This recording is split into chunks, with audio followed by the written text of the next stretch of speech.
Let's see this question.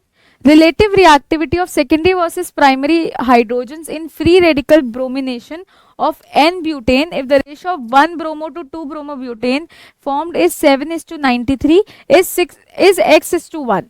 तो find x हमें करना है. तो पहले N-butane बना लेते हैं. N-butane बनाना है, ठीक है. और इन्होंने बोला secondary hydrogen versus primary hydrogen की हमें रेशो बतानी है. तो लेट से मैं सेकेंडरी हाइड्रोजन को मान लेती हूँ, प्राइमरी हाइड्रोजन को पहले मानती हूँ.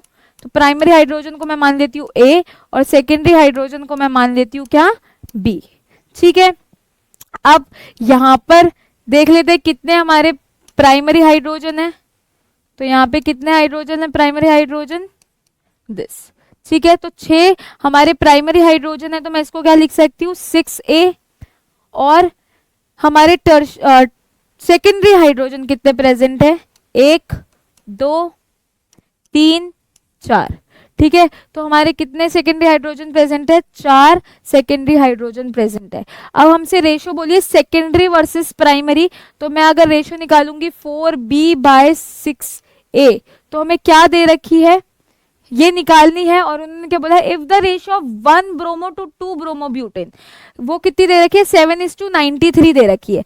1 ब्रोमोब्यूटेन हमारा किससे बनेगा, प्राइमरी वाले हाइड्रोजन से बनेगा.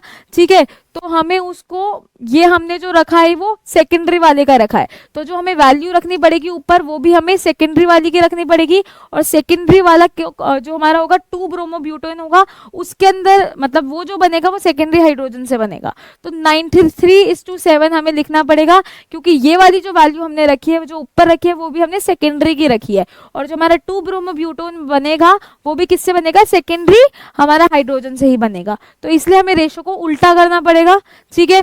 अब अगर मैं इसको सॉल्व करूं, B/A की वैल्यू निकालूं, तो इसको सॉल्व करना 93, इसको उधर ले जाते हैं 6 4 × 7. सो आफ्टर सॉल्विंग जो आपकी रेशो आएगी वो कितनी आएगी, B/A की वैल्यू आएगी कितनी, 19.9 आएगी अराउंड अपॉन 1, जिसको अप्रोक्सीमेटली हम 20:1 बोल सकते हैं. और उन्होंने यही बोला था कि जो रेशो आएगी वो x:1 आएगी.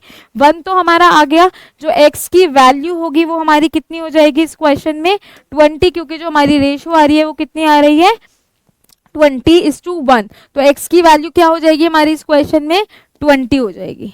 ठीक है. So answer is 20. ओके.